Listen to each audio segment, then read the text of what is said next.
Yes, halo, selamat siang, selamat datang di IG Live dari LA Donation ya, di mana kami nanti akan berbincang-bincang ya dengan seorang pegiat startup yang luar biasa ya, Mas Andri dari HRD Room yang saat ini di mana beliau sebagai CTO dari HRD Room yang luar biasa ya di saat-saat pandemi startupnya terus survive dan terus menanjak ya, dan luar biasa kesempatan yang indah ini di siang hari yang indah ini.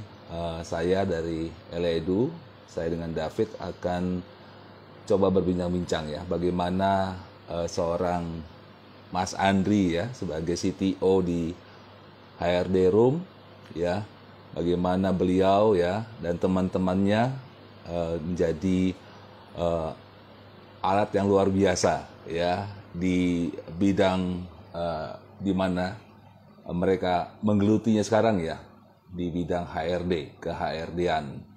Nah, oke, sepertinya sudah bersama-sama dengan kita. Saya coba undang. Ya, oke. Ya, thank you sudah bergabung di channel ini di LA Donation. Nah, oke. Halo Siang Pak, Mas Andri. Hey, siang Pak. Gimana Pak gimana kabarnya? kabar? Baik, Baik baik. Pak. Ya, Iya. Thank you nih udah meluangkan waktu siang-siang hari siap Sabtu. siap Pak, siap Pak. Iya.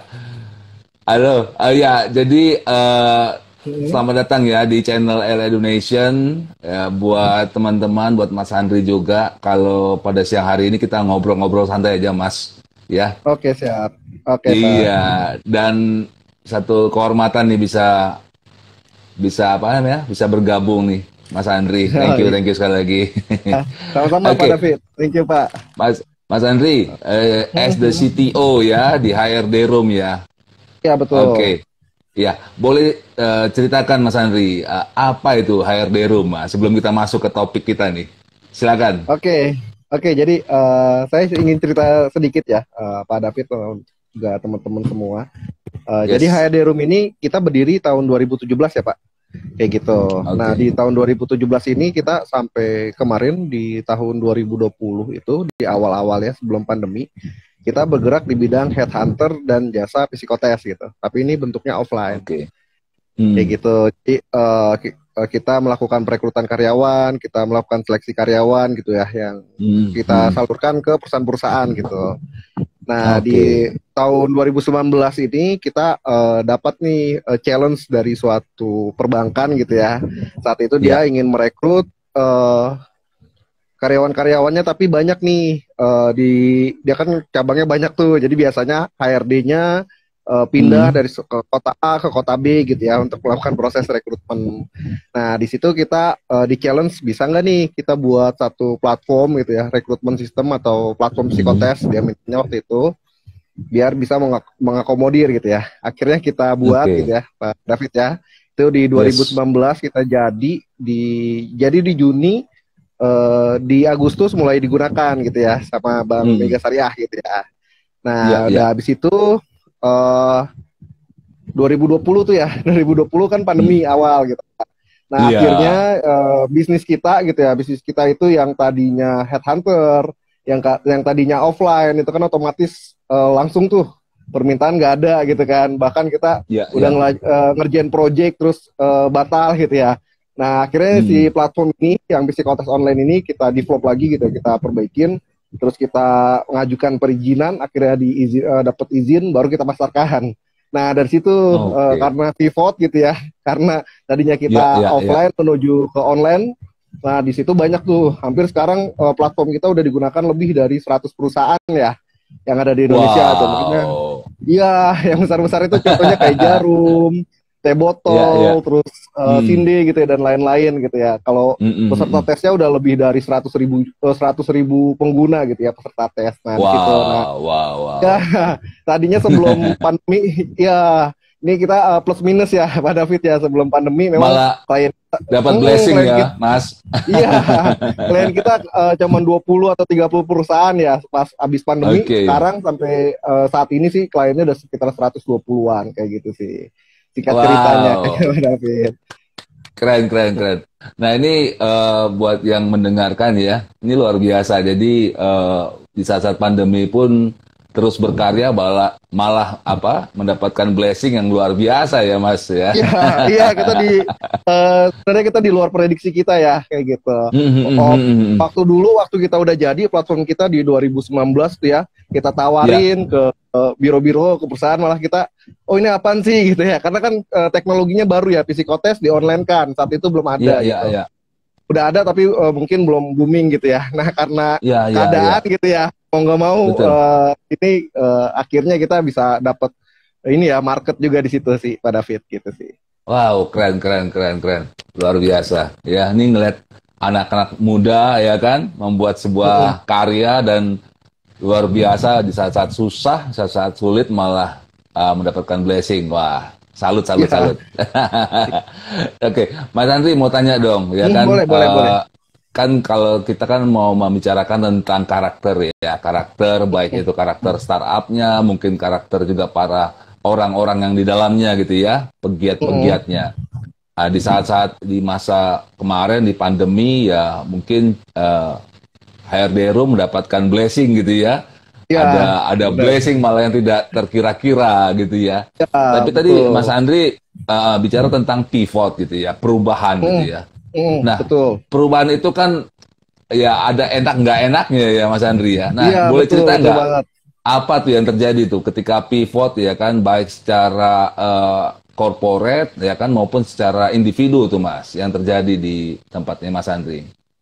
Oke, jadi pivot ini sebenarnya karena kalau di kami ya Pak, ini karena keterpaksaan gitu kan, karena udah tidak ada lagi bisnis yang kita jalankan itu ibaratnya udah ini ya, udah nggak ada revenue-nya gitu ya. Mau nggak mau nih kita tim gitu ya, kita founder sama tim kita discuss gitu, ini kira-kira produk apa sih yang bisa kita biar kita nggak mati nih kayak gitu di pandemi kayak gitu ya. Udah akhirnya kita bermuk gitu ya. Memang kalau pivot ini apalagi kalau produknya udah jalan atau startupnya udah jalan kan akan sulit banget tuh ya. Nah ini kita pun transisi ke ini sih. Tadinya kita coba pivotnya itu rekrutmen sistemnya kita bikin jasa yang headhunternya kita bikinin online kan, ternyata tidak jalan gitu produk itu kan. Kita akhirnya kita coba lagi produk yang ini ya, yang terakhir kita coba beberapa kali, akhirnya kita fokus ke psikotes gitu ya. Nah ke psikotes online-nya ini baru udah nemu tuh pada fit gitu ya. Jadi saat pivot pun kita nggak langsung berhasil gitu, kita langsung jualan produk sistem psikotes online nih, kita jualan dulu sistem headhunternya online, terus rekrutmennya disistemkan online, ternyata waktu itu belum siap dan nggak jalan gitu ya, market juga nggak ada sih kayak gitu. Nah jadi kalau pivot itu yang penting sih kita para founder-foundernya itu komit ya kan dengan kita produk kita atau layanan kita yang mau kita pivotkan gitu kan. Nah kalau mungkin kalau di startup ya karena kita masih kecil gitu ya, terus birokrasinya nggak ribet juga gitu kan, beda sama perusahaan besar gitu ya, kalau dia mau pivot kan ribet banget gitu kan. Nah, kalau di kita kan karena kita startup, nah fleksibilitas inilah yang menjadi keunggulan kita kayak gitu sih Pak David. Wow, menarik. Nah tadi ada kata menarik tuh, komitmen gitu ya, para founder gitu ya. Nah, itu gimana tuh Mas Andri? Artinya bisa cerita nggak tuh ya? Itu kan satu komitmen, satu karakter yang luar biasa ya, komitmen itu ya. Betul. Iya, apalagi kalau mungkin usia foundernya juga belum terlalu dewasa atau masa-masa belum ini ya, masih generasi apa? Generasi Y atau milenial ya. Nah, itu kan bisa dibilang apa ya tahu sendiri ya, milenial itu kan yang ya kalau secara teoritis ya kan agak susah dipegang gitu kan, orangnya sangat-sangat fragile gitu ya, terus sangat-sangat bisa berubah-ubah gitu ya, gampang sekali. Nah itu menarik nih, boleh cerita nih Mas Andri, Ya, gimana para founder-founder yang masih muda itu gitu ya, yang masih Gen Y, milenial itu, mereka bisa berkomitmen. Nah, ini menarik nih. Boleh cerita Mas Andre? Oke. Oke, jadi sebelum kita masuk ke komitmen, kita masuk ke Ya, ini dulu ya Pak. Jadi engage sama tim gitu. Foundernya nih, oke, gimana sih hubungan founder antar foundernya gitu kan? Kalau antar foundernya aja oke. udah ada keretakan, udah banyak drama-drama, di situ kan akan sulit tuh untuk komit gitu kan. Nah, Iya, kayak iya, gitu. iya. Jadi kita sesama founder nih harus bisa saling mengerti gitu ya. Misalkan, Iya. kalau bahasa kitanya ya. Kalau misalkan kita nggak boleh egois lah gitu ya, kadang ide kita kan Hmm. mungkin temen atau tim lain tuh nggak bisa terima gitu kan. Nah itu sih. Iya, iya, Nah untuk iya. menjaga komitmennya ini yang paling penting ya Hmm. Pak. Karena kalau Yes. usaha apapun kalau nggak ada komitmen kan nggak bisa jalan tuh kayak gitu sih. Iya, Nah iya, kalau iya. kalau kita sih komit misalkan kita targetnya apa gitu kan, setiap founder punya job desk-nya masing-masing kayak gitu. Misalkan kita Oke. CMO kita nih, CMO kita job desk-nya dia misalkan nyari lead gitu ya atau nyari calon klien sebanyak-banyaknya gitu. Misalkan Iya, target iya. sebulan 10 gitu ya kan. Nah, itu dia Iya, iya. kita harus kita ini ya kita dia komit sih. Komitnya ya karena kita juga sering kumpul sih. Kadang kalau pandemi kan kita sering ngadain kayak Zoom online kayak gitu seminggu sekali kayak Oke. gitu. Iya, iya, iya, iya. Iya. Jadi Hmm. komunikasi sih yang penting terus Hmm. kita karena ini juga kita ngetim kan. Jadi kalau yang misalkan Hmm. si A nih lagi malas-malasan gitu ya misalkan. Nah. Si B lagi ini nih moodnya lagi turun. Nah, kita support sih kayak gitu Hmm. sih, Pak. Ini misalkan ini Oke. kenapa Bang lu bulan ini kok nggak nyampe gitu atau minggu ini nih mana nih leadnya gitu ada Hmm. ini Hmm. gue ada ini nih sedikit masalah gitu kan ya udah kita kerjain bareng-bareng gitu sih Pak. Jadi Oke, kita oke. kalau di kita kan nyebutnya keluarga kedua gitu ya. Jadi Hmm. Menarik, ya menarik. kita nggak nyebut tim gitu ya. Kita Hmm. sama misalkan sama karyawan kita juga kita bilangnya itu kita di sini keluarga kedua gitu kan. Ya kalau bisa Oke. kan kalau satu keluarga kalau ada yang Hmm. sakit ya kita bantu gitu kan atau kita ngerasain Hmm. sakitnya kan gitu, Pak. Jadi sebelum masuk ke komitmen kita harus jaga hubungan antar foundernya itu Pak. Itu yang penting sih. Kayak gitu kalau Yes, yes, hubungannya yes. udah enak terus role kerjanya gitu ya. Kita misalkan kerjanya udah dapet gitu ya. Misalkan saya Hmm. sama Hmm. saya mau saya udah dapet gitu sama Hmm. misalkan CEO udah dapet gitu kan itu udah Iya, iya, iya. kita ritme kerjanya udah enak kayak gitu. Nah, itu akan menimbulkan komitmen sih Pak kayak gitu. Memang ini Iya, sulit iya. sekali sih. Jadi harus kita selaku tim gitu ya harus saling mengingatkan juga kayak gitu sih. Saling Iya, iya, bantu iya, lah iya. istilahnya. Ya, tadi kan juga Mas Andri bilang ada percobaan-percobaan ya kan, terus nggak berhasil gitu ya. Ah, Betul. lalu ada percobaan lagi terus nggak berhasil, jadi nggak langsung berhasil ya Mas ya. Nah, Iya betul. itu kan pasti pasti akan dalam sebuah tim ya. Tadi kan Mas Andri bilang keluarga tuh ya, second family lah ya gitu ya. Iya. Itu kan pasti nama juga manusia gitu kan ya, pasti ada down-nya gitu ya, pasti ada Iya. ya nggak berhasil ya, atau mungkin itu gimana tuh Mas? Tadi kan ada komunikasi ya kan dibilang sama Mas Andri ya kan, tapi yang seperti apa nih Mas, bisa cerita mungkin lebih dalam lagi tentang hal ini nih, karena menarik banget nih, silakan. Oke, ya jadi kalau down itu udah pasti ya gitu ya. Berarti misalkan kita Mm-mm. kita coba nih produk A gitu. Misalkan waktu itu kita coba Mm-mm. rekrut headhunter kita online kan gitu.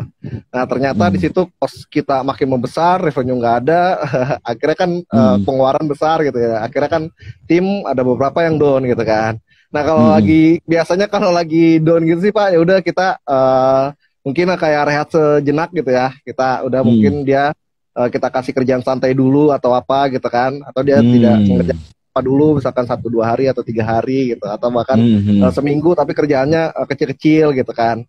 Nah habis itu Oke. coba kita remukin lagi gitu ya karena kita kan walaupun kita di sini startup masih muda gitu ya kita juga Mm. komit kita profesional nih ya kan. Selama bahan bakarnya masih ada nih gitu kan. Nah, Mm. selama bahan bakarnya masih ada ya udah nih kita coba gitu kan.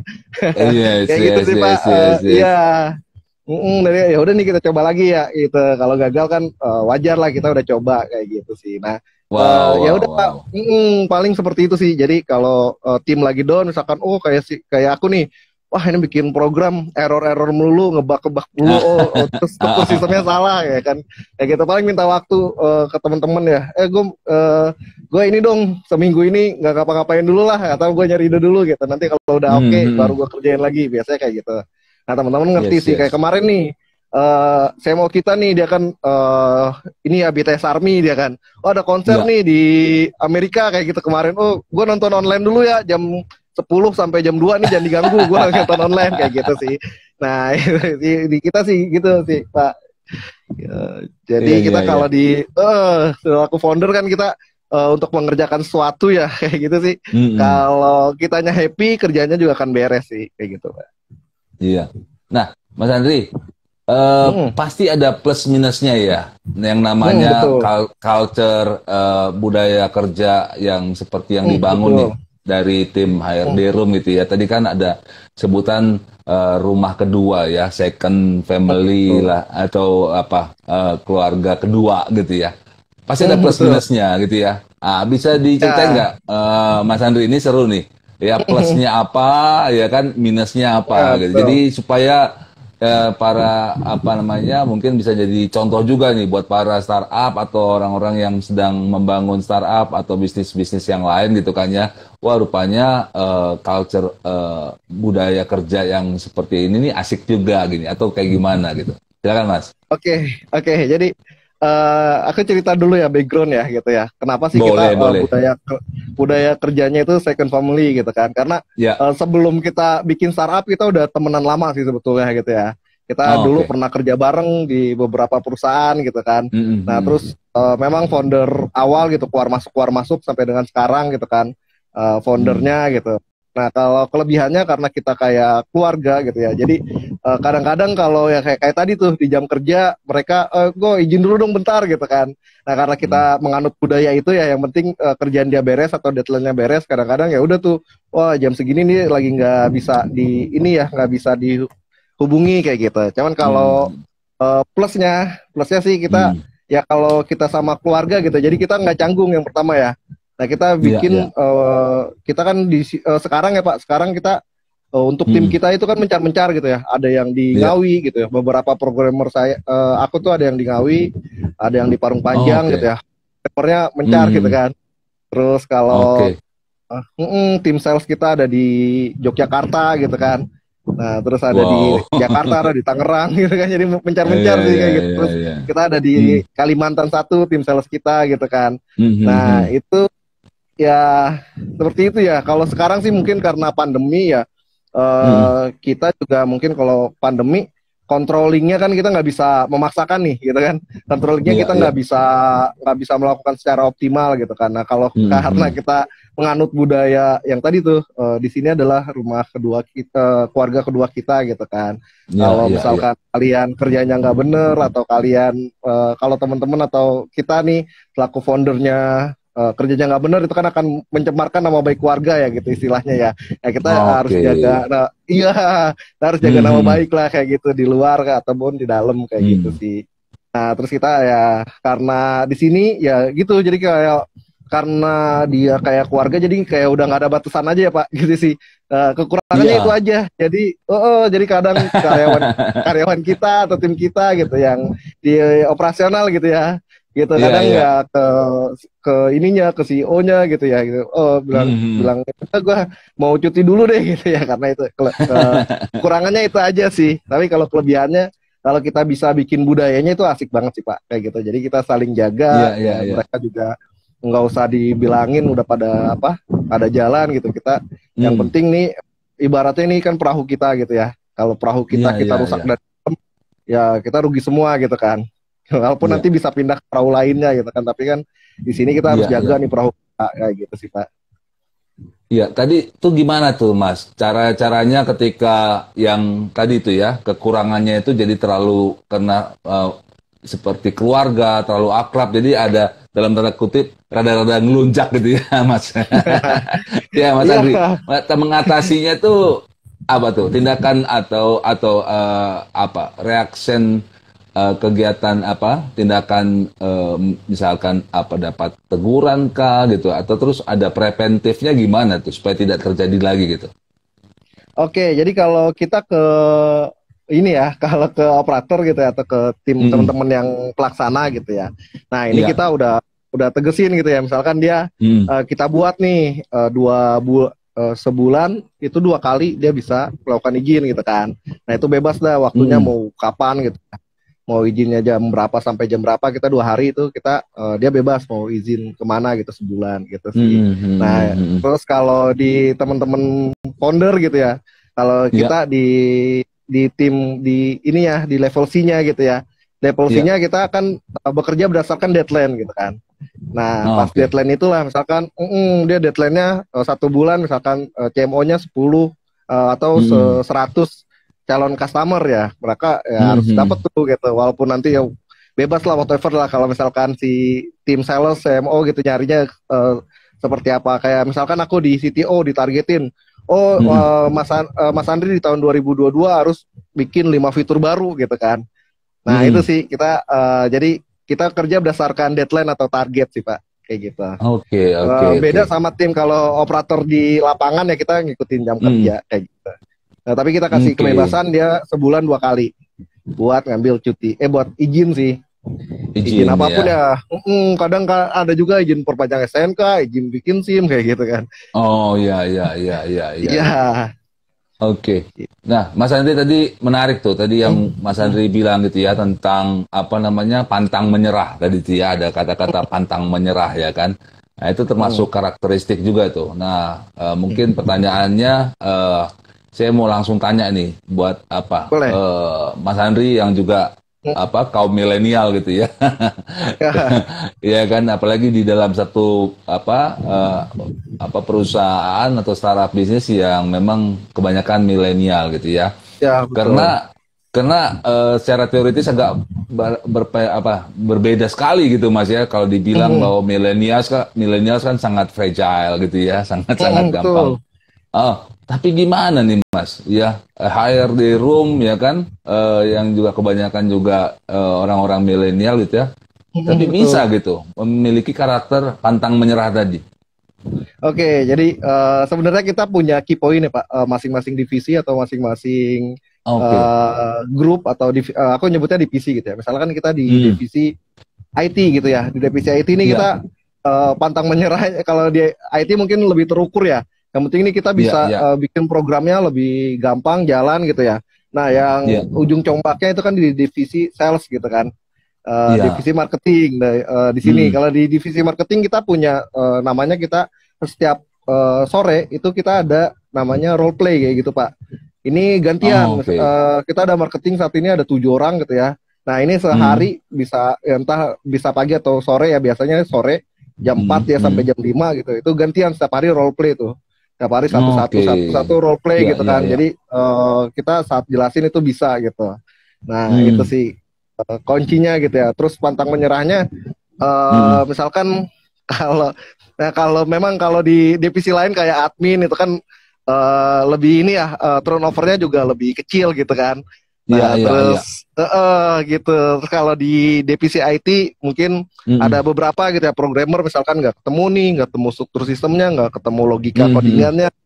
iya, iya, Nah, itu ya biasanya kalau kita udah nggak ketemu ya udah nih, coba kita gimana nih kita apa cari IT consultant atau apa, kita selesaikan masalah di situ kayak gitu. Nah, oke, hmm, kalau di hmm, marketingnya yang tadi kita setiap sore, terus dia si manajernya pun harus ini harus bantu gitu sih.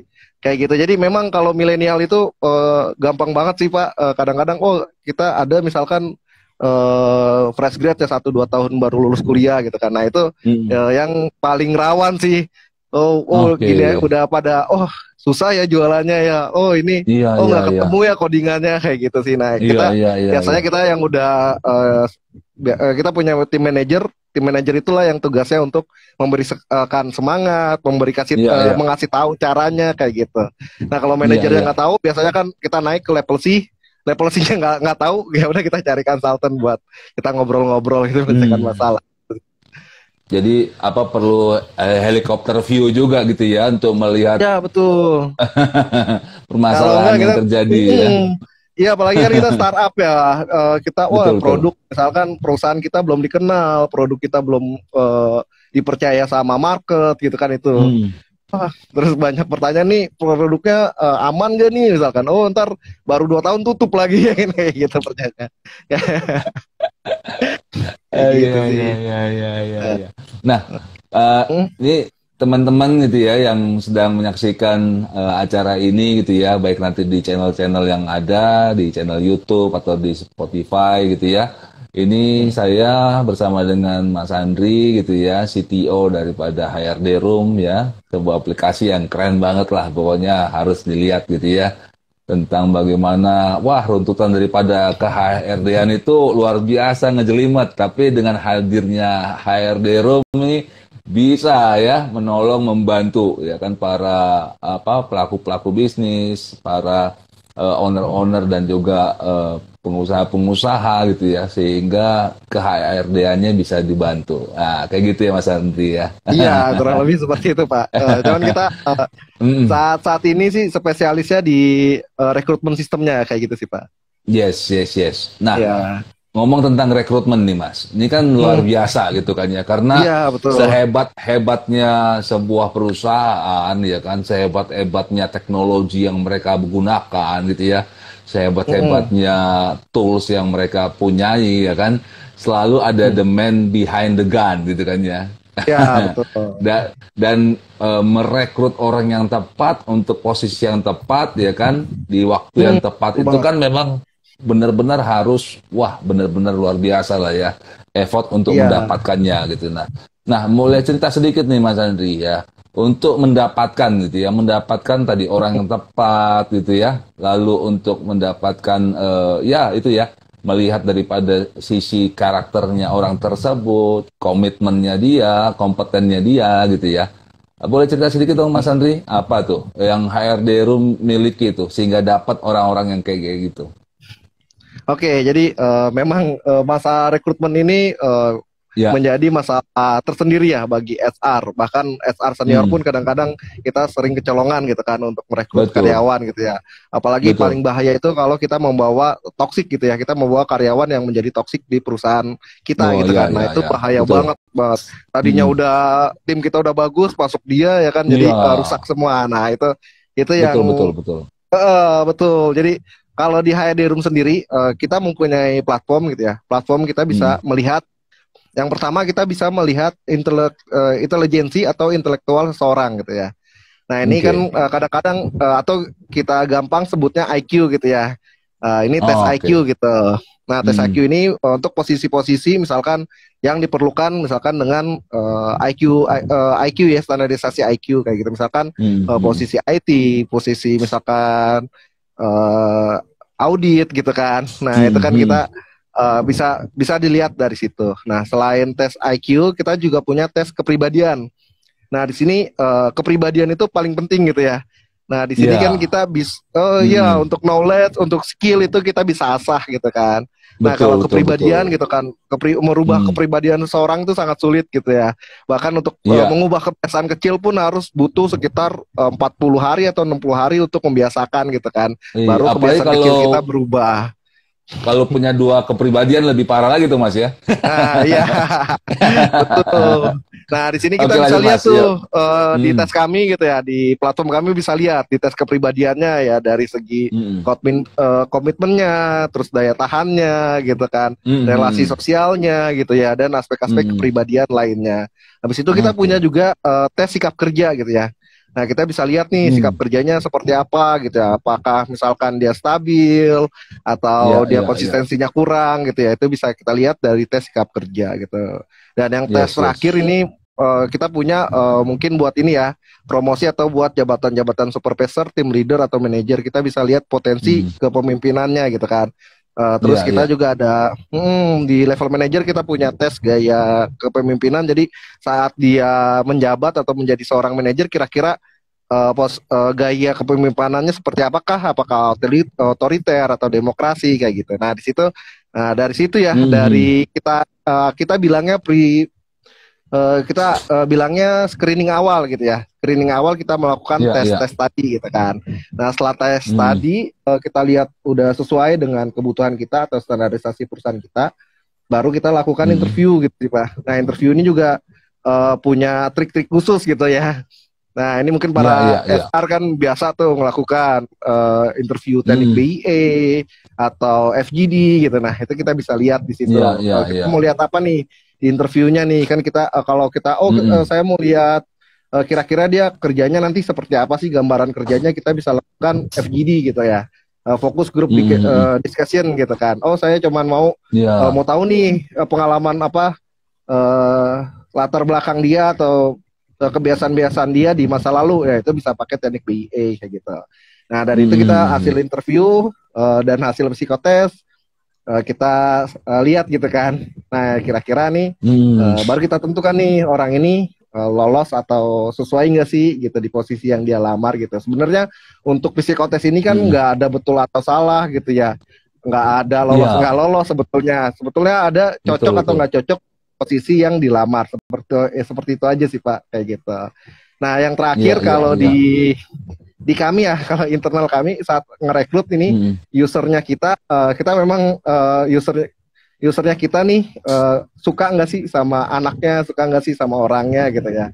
Karena kan kalau udah usernya ngelihat aja udah nggak suka gitu kan, saat dia masuk malah ntar dia ngomelin mulu anaknya, kasihan gitu kan. Jadi terakhir itu usernya keputusan di user kayak gitu, mungkin agak subjektif ya, tapi memang seperti itu ya. Sekarang agak sulit juga kayak gitu.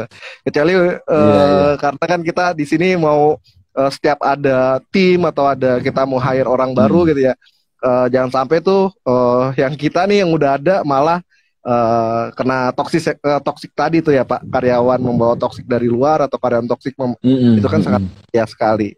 Nah itu sih untuk para HR sih harus dihindari tuh kayak gitu. Betul. Yes. Nah jadi rekan-rekan, teman-teman yang masih stay tune ya di dalam channel ini LA Donation gitu ya.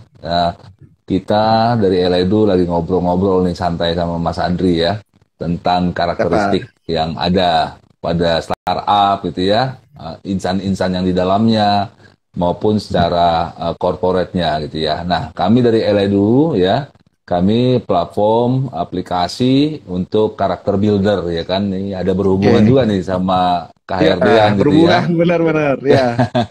Nah, di mana kami hadir itu di saat-saat memang pandemi di awal-awal ya, dan kami melihat bahwa banyak ya, khususnya untuk para bapak-bapak yang terkena dampak negatif daripada pandemi gitu ya, sehingga menjadi terkikis atau rusak atau broken ya dari sisi karakternya, yang dimana ya karena mungkin dari pemotongan gaji, di PHK, pemberhentian kerja dan segala macam, dan berdampak kepada keluarganya tentunya ya.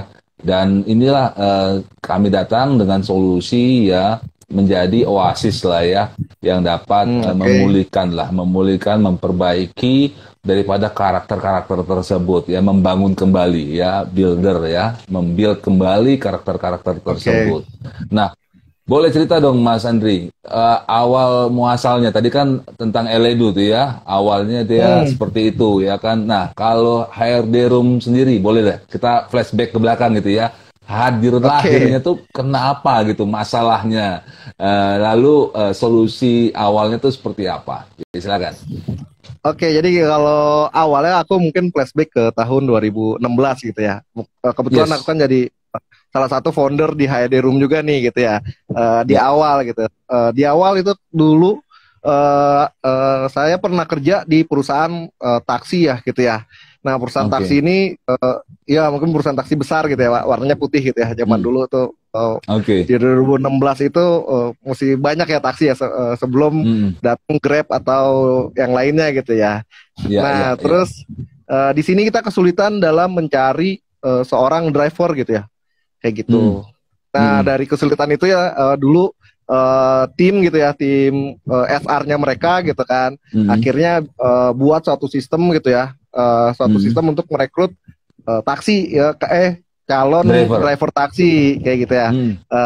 Akhirnya ya udah tuh terbentuklah suatu sistem gitu ya. Nah CSR-nya itu belusukan ke sana kemari ya kan, ke Sukabumi, ke Tegal gitu kan. Nah itu kan effort banget gitu ya. Nah di situ aku awalnya menangkap peluang tuh.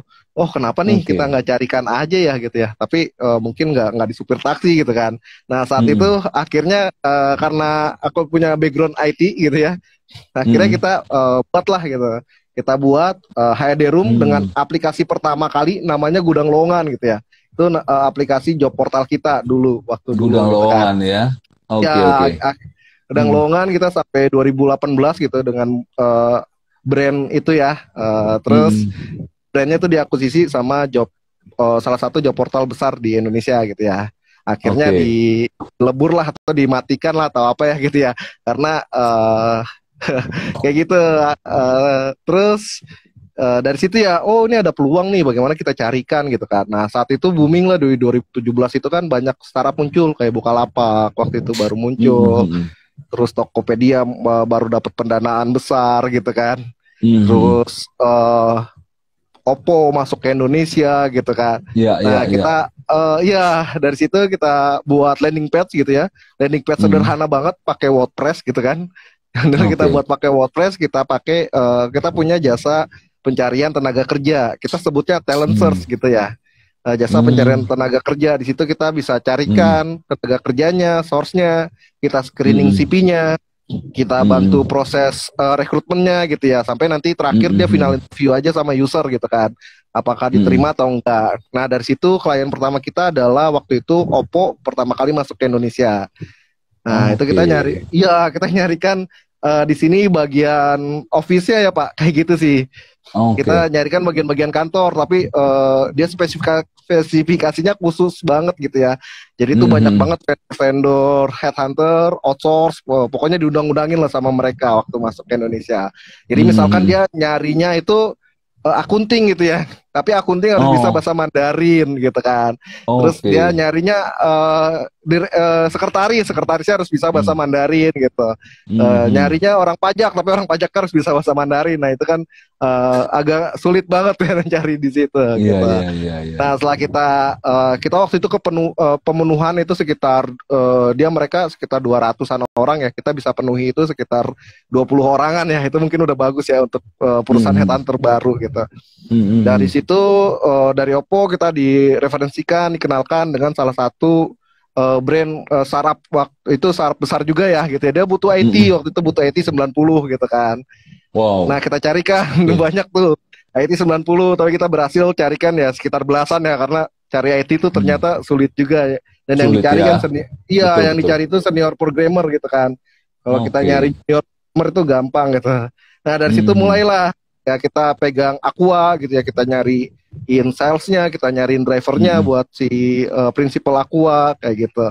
Terus udah banyak tuh perusahaan-perusahaan lainnya, termasuk misalkan kita megang klinik kecantikan juga ya, Oriskin itu waktu itu kita pegang gitu kan. Beberapa klinik kecantikan kita carikan karyawannya gitu. Nah di situ dan akhirnya mentok di pandemi kemarin gitu kan. Wah pandemi gitu ya, klinik kecantikan tutup nih semua ya kan. Terus kita di situ lumayan banyak gitu ya permintaan, akhirnya pada tutup gitu. Terus ada beberapa juga, salesnya nih karena pandemi salesnya nggak bisa keluar gitu. Akhirnya prinsipal Aqua udah nggak order lagi gitu kan, kayak gitu sih. Nah akhirnya yang tadi tuh bagaimana kita harus bertahan nih gitu kan. Kalau nggak kayak gini nih kita tutup nih, beberapa bulan lagi kita tutup gitu kan, karena buat bayar gaji karyawan gitu kan, biaya yang lain-lain gitu ya. Ya udah akhirnya kita coba akhirnya yang sistem psikotes online-nya itu pertama kali dipakai sama Jarum gitu kan, dipakai waktu itu buat penerimaan beasiswa gitu ya, beasiswa Jarum.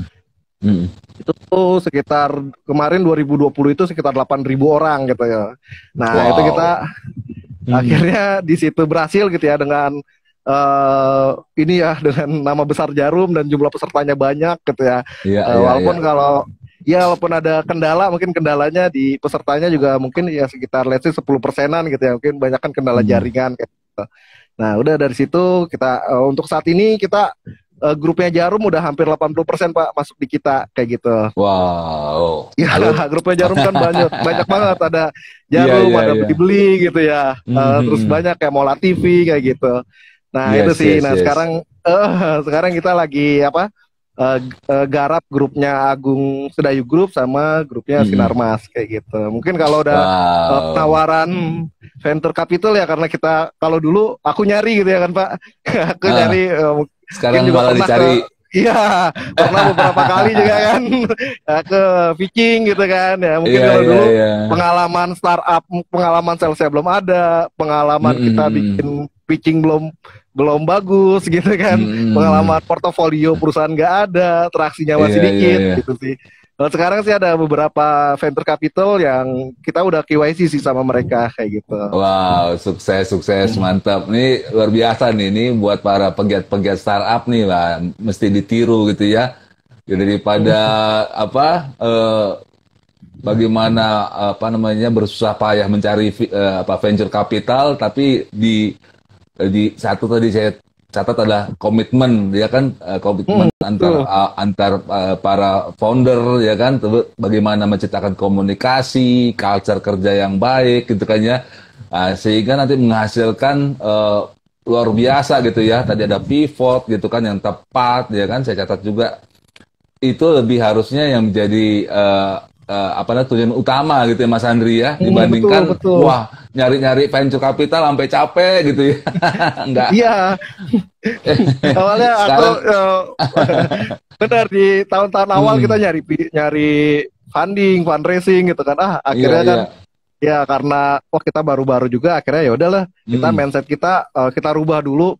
Dulu nih mm, orang tua kita nih buka toko bisa kok tanpa bantuan venture capital gitu ya, tanpa iya, ada iya. investor gitu ya. Dulu Mm, koko saya gitu ya, kakek saya misalkan buka pabrik bisa mm, kok gitu ya, tanpa ada bantuan dari investor. Ya udahlah, kita coba iya, dulu iya, gitu, iya. eh, Mm, kita jalan aja gitu, kita cari, yang penting kita cari kepercayaan dulu. Emang kita betul.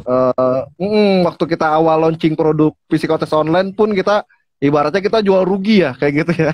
Mm, Kita mm. jual rugi, sekarang mungkin udah mulai panennya kayak gitu. Yang penting orang trust Ah, dulu gitu kan, yes, baru yes, deh. yes. Ya. Yes, yes. Nah, ini menarik ya. Jadi rekan-rekan yang ada di apa acara ini ya gitu ya, luar biasa nih perjalanan anak-anak muda gitu ya yang ngebangun startup ya, walaupun usianya milenial, tapi karakter-karakter yang luar biasa nih. Tadi saya catat banyak banget ya, termasuk pantang menyerah gitu kan ya, lalu berkomunikasi Betul. yang baik ya kan, mereka membuat culture budaya kerja yang baik sebagai second home ya, apa rumah keluarga yang kedua gitu ya. Iya, Jadi betul. luar biasa nih hal-hal yang positif gitu kan ya, yang walaupun masih muda ya, tapi mereka benar-benar mau gitu ya, mau sama-sama gitu ya, terus berkomitmen gitu ya, mencapai tujuan. Bahkan di saat-saat pandemi ini malah dapat blessing gitu ya, yang tak Iya, pernah betul. mereka kira-kira, yang nggak pernah mereka sangka-sangka nih ya. Dan tadi saya catat juga bahwa bahkan ketika di awal-awal ya di 2018 tadi ya Mas Andri cerita, ya sempat dalam tanda kutip dimatikan gitu kan ya tadi ya. Tapi luar Mm, biasa malah menjadi sebuah kebangunan kedua ya Mas ya. Satu Iya, apa newborn lah ya, kelahiran yang baru buat HRD Room ini. Wah, ini luar iya, biasa. Saya bilang nggak satu kebetulan gitu ya, kejadian demi kejadian yang terjadi, tapi malah membuat mereka itu, wah karakter mereka jadi kuat, jadi dahsyat. Ya, namanya juga HRD Room, masa juga karakternya melempem ya Mas Andri ya. betul, betul, betul. Kayak gitu. Jadi Iya, kalau iya, iya. Hmm. bener Pak, kalau untuk komitmen itu aku belajar dari es tukang kelapa gitu ya. Es tukang Ah, kelapa deket rumah gitu ya. Kita lihat, oke, oh oke, dia oke. musim hujan jualan, musim panas jualan. Wah, dia komitmen nih, Ah, tadinya nggak mau beli. Wah, beli ya, dia buka terus nih tiap hari gitu sih.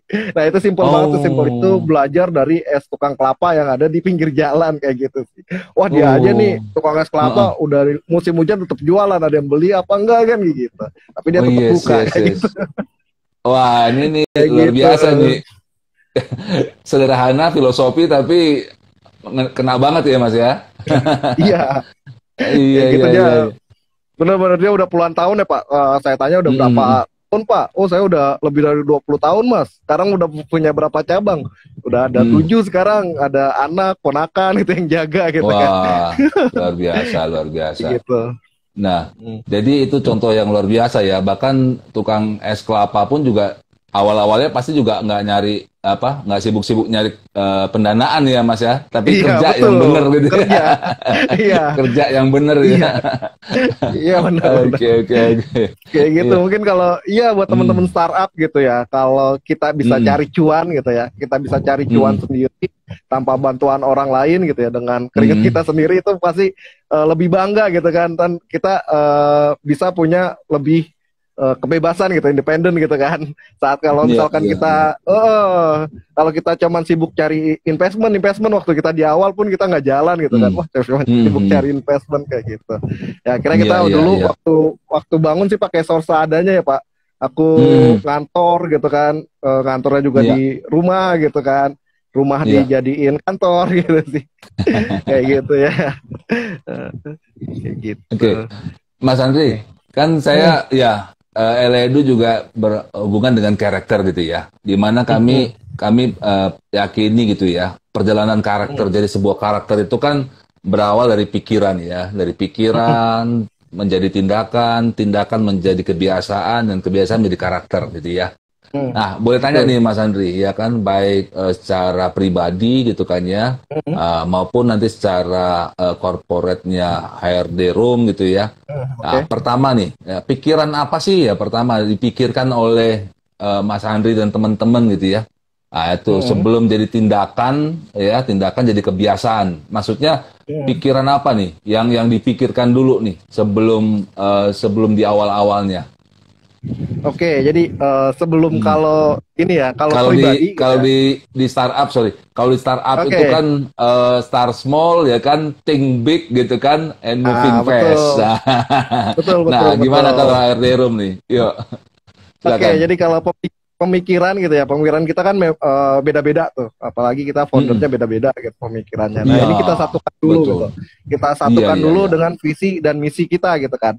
Visi misi kita apa sih gitu kan. Nah, kalau kita di HRD Room ini, visi misinya bukan lagi menjadi perusahaan SR terkemuka di Indonesia, itu udah mungkin terlalu luas gitu ya. Visi misi kita ini cukup sederhana, bagaimana kita setiap tahun bisa membuka 10 kesempatan atau 10 peluang lapangan kerja baru untuk 10 orang setiap tahun gitu. Nah, ini kita harus sampai itu gitu ya. Visi kita memang kecil gitu ya, tapi kita mau kecil ini tapi berimpact gitu kan, kayak gitu. Jadi kita maunya kita punya visi misinya, main nih sama teman-teman yang lain. Kita nih harus punya visi misi, setiap tahun harus buka minimal 10 peluang atau 10 lapangan kerja baru untuk 10 orang gitu kan. Nah, bagaimana caranya kan? Ya caranya kita jabarkan di misi kita nih, misalkan membuat produk yang berkualitas kayak gitu ya. Terus tapi tidak hanya misi gitu kan, tidak hanya misi yang tertulis gitu ya, tapi kita kerjakan gitu. Misinya nih di kita mungkin agak unik gitu ya. Misinya di tim CEO gitu ya, atau tim marketing kita, misinya misalkan mendapatkan, langsung aja kita tulis gitu ya Pak, mendapatkan 150 perusahaan baru gitu. Nah, ini kan misi juga tuh. Nah, misi itu kan bisa dilaksanakan gitu kan. Banyak misalkan kalau misinya hanya membuat produk yang berkualitas, nah itu seperti apa kan, terlalu lebar gitu. Nah, kita misalkan begitu. Misalkan di tim marketing, misinya di tahun 2022 gitu ya, membuat 5 fitur baru gitu. Nah, di tim teknik membuat 5 fitur baru. Nah, itu ya. Jadi di awal sebelum kita melangkah, kita punya goals yang jelas, kita punya tujuan yang jelas, kita punya satu tujuan bareng-bareng, yuk kita capai di situ gitu. Nah, setiap bagian, setiap divisi gitu ya, setiap orang udah punya perannya masing-masing dalam menjalankan misinya di tahun tersebut gitu ya. Misinya untuk membuat si HRD Room ini lebih besar kayak gitu sih Pak. Jadi pemikiran kita samakan dulu. Udah kita samakan, yuk kita buat jadi tindakan seperti apa, yuk kita bikin misi atau misi yang jelas banget gitu, yang bisa mereka lakukan kayak gitu sih. Yang nginjak bumi gitu ya tindakannya ya, bukannya mengawang-awang ya. Betul, jadi memang Oke. Yang realistis terus, gitu ya Mas ya. Betul. Betul sih. Terus kita untuk sama tim gitu ya. Ya udah kita punya keyakinan juga ya, yang kita punya harus keyakinan kita di pemikiran kita harus wah kita bisa nih kayak gitu sih. Kayak gitu aja sih Pak. Jadi di kita tuh simple banget. Pertama kita satukan pemikiran dengan visi dan misi yang bisa kita jalankan kayak gitu sih. Yes, ini luar biasa cakep nih. Artinya bagaimana walaupun banyak pemikiran-pemikiran dari para founder, daripada tim ya tadi keluarga gitu ya, tapi disatukan dengan visi yang jelas ya Mas ya. Iya betul. Yang sangat-sangat membumi gitu kan ya, tidak mengawang-awang tapi berimpact ya, berdampak gitu ya. Betul, iya. Bukan mengada-ngada, bukan yang susah sekali dicapai gitu ya, tapi yang saya tadi mencatat bahwa luar biasa gitu ya, walaupun dalam tanda kutip mungkin jumlahnya kecil, tapi yang penting berdampak. Ini luar biasa nih. Betul. Oke. Yes. Wah. Dan akhirnya jadi tindakan nyata yang juga yang realita yang membumi ya kan, dan tindakan-tindakan jadi kebiasaan gitu Mas ya. Kebiasaan betul, benar. Jadilah karakternya HRD Room seperti ini. Wow. Iya. Keren. Nah ini Mas, ini masih ada waktu ya, tapi saya boleh mundur sedikit ya tadi ya. Saya tadi juga mencatat itu kan bahwa bagaimana mencari seseorang gitu ya untuk rekrutmen itu. Jadi porsi yang terbesar itu kepada kepribadian ya Mas ya, daripada skill ataupun knowledge-nya dia Mas ya. Nah ini nyambung sekali nih dengan topiknya kita yang berbicara tentang karakter nih ya. Iya. Ya, jadi kalau di kami ya Pak, kalau di kami itu kita 60% itu di kepribadian, bahkan 70% di kepribadian. Nah, ini baru selebihnya tensi atau skill gitu, 30%-nya seperti itu. Ya, kayak gitu sih, karena kita pengennya tuh mau dapetin orang-orang yang baik gitu ya. Kalau kitanya di dalamnya baik ya mudah-mudahan kita bisa menghasilkan satu yang baik juga gitu kan. Orang baik ketemu sama orang baik lah ya. Dan menghasilkan perbuatan yang baik. Iya. Betul, tapi semua orang sih baik sih apa ya. Kayak ada asal jangan kelihatannya doang baik gitu ya Mas ya. Betul. Nah ini menarik Mas. Artinya gini, kalau boleh tahu nih, tingkat akurasi gitu ya untuk melihat yang 70% tadi kepribadian itu. Kalau tadi skill, knowledge itu kan bisa diasah ya Mas ya. Tapi betul. Ya yang tadi yang di garis bawahi adalah kepribadian. Tadi ada tingkatnya 70% gitu lah ya yang jadi faktor utama. Nah, tapi berapa persen Mas maksudnya melesetnya gitu? Ketika mendapatkan orang ini sudah dites macam-macam, tapi berapa persen dia melesetnya? Oke, jadi kalau bicara berapa persen ya, alat tes kita yang kami punya ini udah divalidasi ya Pak. Udah divalidasi sama beberapa pihak ya, baik internal maupun eksternal gitu ya. Untuk alat tesnya ini kita pastikan dia valid gitu ya. Bahkan ini bisa ditanggungjawabkan, kita valid mendekati 100% untuk alat tesnya. Tapi untuk orangnya gitu ya, setelah masuk kerja gitu ya. Nah ini kan kita tidak bisa diprediksi gitu ya, atau kita tidak bisa mengukur di sini nih.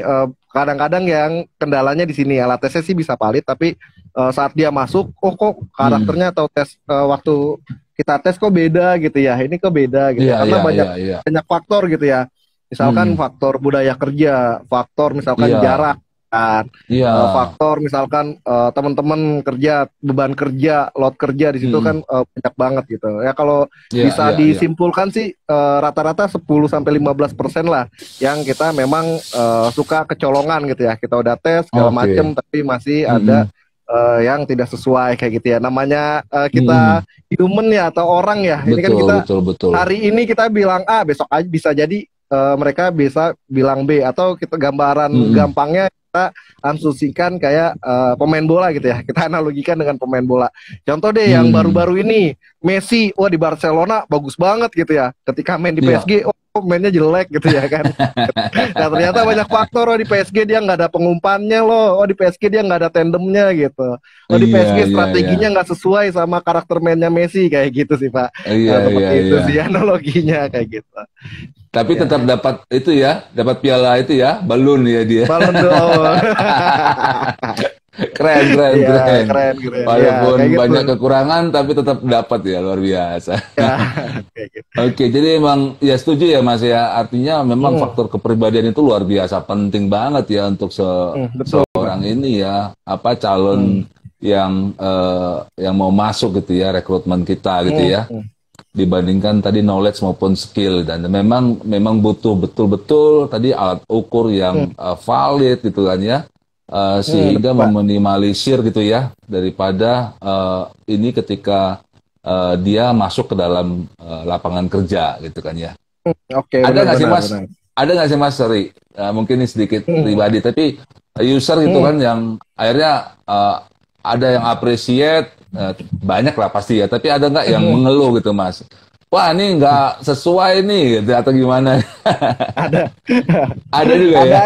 aja, ada. Kita namanya Ada ya? suatu produk, namanya suatu layanan kan Hmm, pasti ada ininya ya, pasti ada inilah kekurangannya kayak gitu nih. Untuk klien-klien sih ada kayak gitu ya. Tapi hmm, kita hmm, setelah misalkan ada komplain itu kita cari nih, oh misalkan salahnya di mana sih kayak gitu. Kita lihat hmm, dulu misalkan, oh apakah di proses rekrutmennya ataukah source-nya atau hmm, misalkan pas dia di tempat kerjanya kayak gitu sih. hmm, Nah, biasanya kalau ada komplain hmm. klien malah bagus ya, Pak. Kayak gitu berarti bisa Iya, jadi iya, evaluasi iya. kita juga gitu.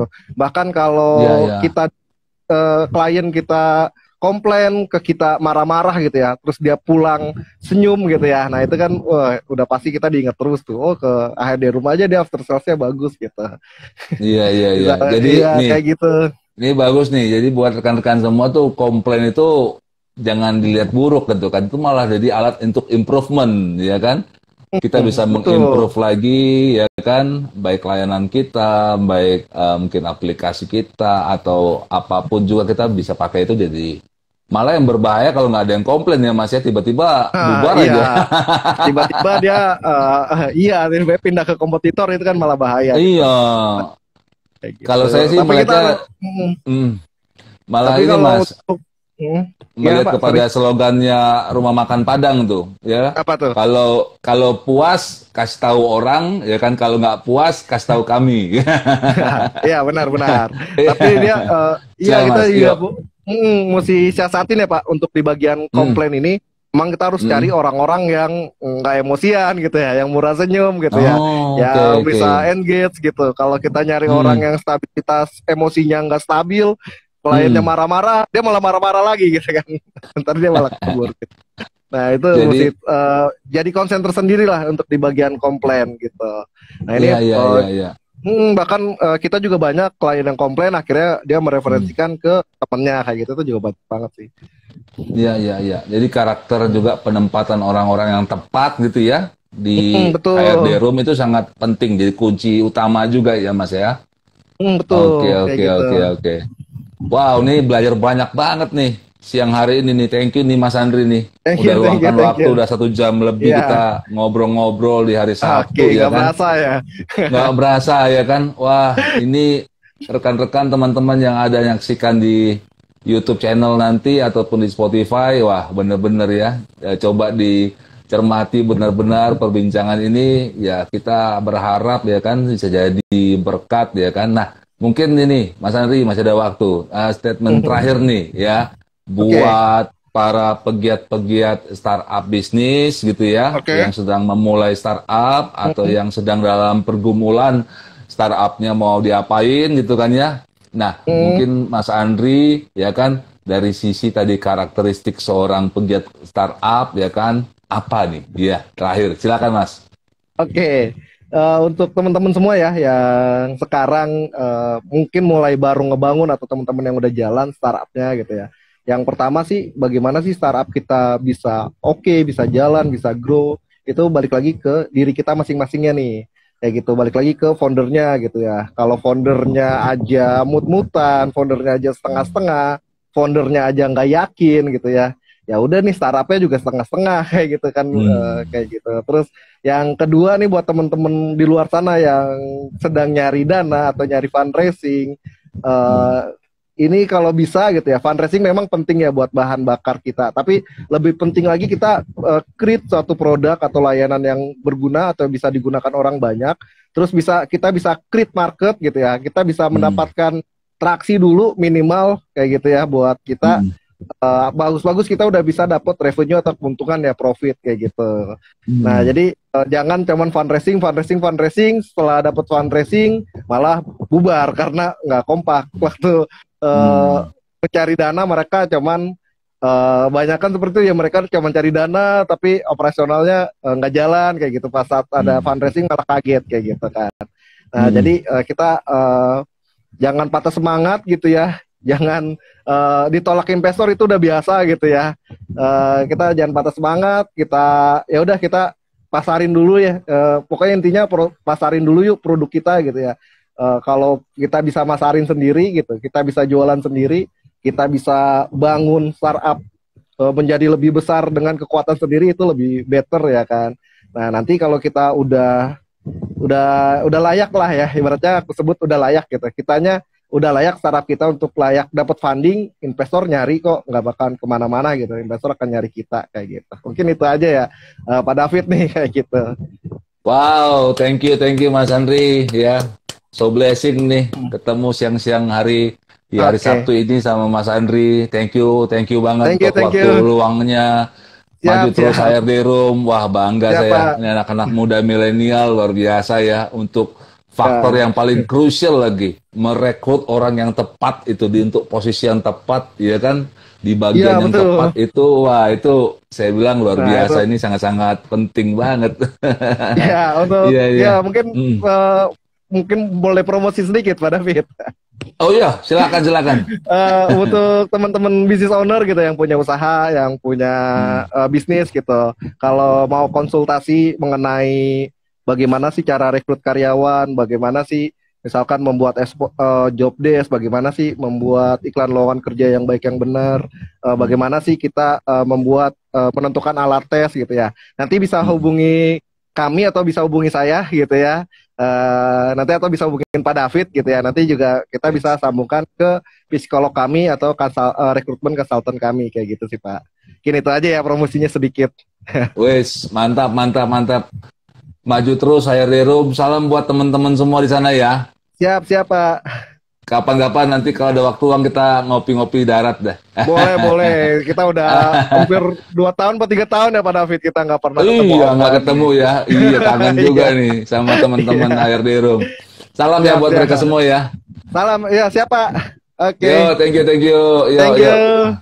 Yo, mari silakan. Yo. Ya, jadi thank you teman-teman semuanya yang ada di dalam channel LA Donation, baik yang ada di Instagram, di YouTube, mau di Spotify ya, dan channel-channel yang lainnya.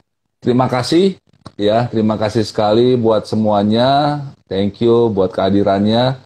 Kalau pada siang hari ini kita ketemu sama Mas Andri, seorang CTO dari HRD Room, sebuah aplikasi, sebuah startup bisnis yang luar biasa ya untuk merekrut.